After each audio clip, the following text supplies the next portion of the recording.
పొట్టోన్ని పొడుగోడు కొడితే పొడుగోడిని పోషమ్మ కొట్టినట్టుగా తయారైంది టర్కీ పరిస్థితి. భారత్కు వ్యతిరేకంగా చేసిన సహాయాన్ని మరిచిన తుర్కియా దాయాది పాకిస్తాన్కు అడుగులకు మడుగులొత్తుతుంది. ఇస్లామిక్ రాజ్యాలు ఒక్కటన్నట్టుగా బిహేవ్ చేశాయి. ఆఖరికి చేయందించిన సాయాన్ని మరిచిన ఆ టర్కీ తన ఆయుధాలతో సాయం చేసిన చేతులని నరికేయాలనుకుంది. కానీ ప్రకృతి ప్రకోపానికి గురికాక తప్పలేదు.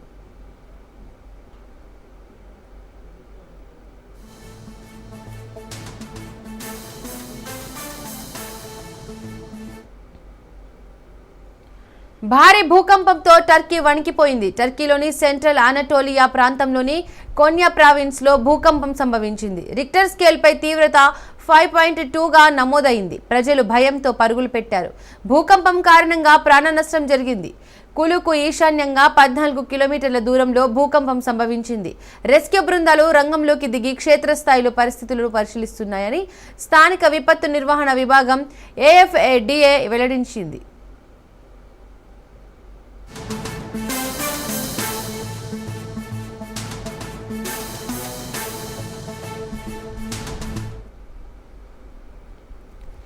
యునైటెడ్ స్టేట్స్ జియోలాజికల్ సర్వే ప్రకారం స్థానిక కాలమానం ప్రకారం 1.51 గంటల సమయంలో 78 కిలోమీటర్ల లోతులో భూకంపం సంభవించింది.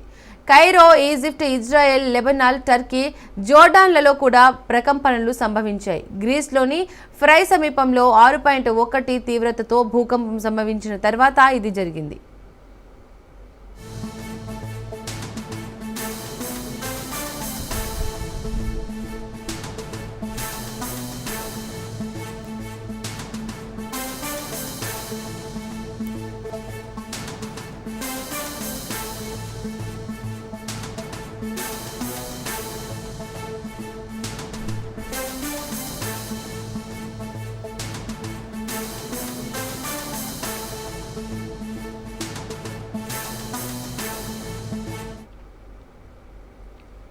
ప్రపంచంలో అత్యంత ఎక్కువ భూకంపాలు సంభవించే దేశాల్లో తుర్కియే ఒకటి. 2023 ఫిబ్రవరిలో సంభవించిన భూకంపం సిరియాలలో వినాశనం సృష్టించింది. వేలాది భవనాలు నేలమట్టమయ్యాయి.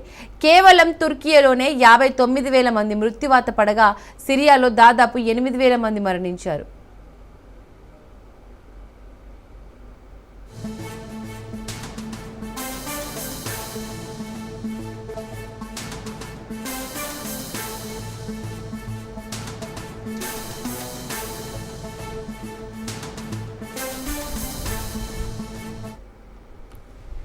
ఇండియాకు వ్యతిరేకంగా పాకిస్తాన్కు సపోర్ట్ చేసిన టర్కీకి తగిన శాస్త్ర జరిగిందంటున్నారు నెటిజన్లు.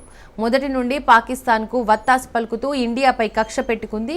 పాక్ పీఎం తమకు ఆత్మీయ స్నేహితుడంటూ టర్కీ ప్రెసిడెంట్ ఎర్డోగాన్ చేసిన కామెంట్స్ వేడి చల్లారక ముందే ప్రకృతి పగబట్టింది. భూకంప విధ్వంసంతో అతలాకుతలం చేసింది. దీంతో భగవద్గీతలో శ్రీకృష్ణుడు చెప్పినట్టుగా ఎవరు చేసిన కర్మను వారే అనుభవించాలనే ట్యాగ్ లైన్ జోడించి టర్కీపై సెటైర్లు వేస్తున్నారు.